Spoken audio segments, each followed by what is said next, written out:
বাসায় যখন মাত্র 2 জন বা 3 জন থাকি, স্পেশালি আমরা 2 জন আসি বাসায়, সো এই 2 জনের জন্য কী আর রান্না করব। তাই ভাবলাম যে দেশি মুরগি রান্না করি। একদম দেশি মুরগি না, একটা মোরগ আমরা হচ্ছে দিয়াবাড়ি থেকে কিনে নিয়ে আসছিলাম, সেটা আজকে হচ্ছে মটরশুঁটি দিয়ে নতুন আলু দিয়ে রান্না করতেছি। আর ওইদিকে আবার হচ্ছে ডাল, তারপরে চচ্চড়ি রান্না করছি।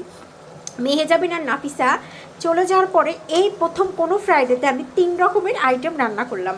কারণ ওরা চলে যাওয়ার পরে ম্যাক্সিমাম সময় দেখা যাচ্ছে আমি একদমই সিম্পল রান্না করতেছি, এক পদ রান্না করি, তো আর এক পদ রান্না করলে দেখা যায় থেকেই যায়।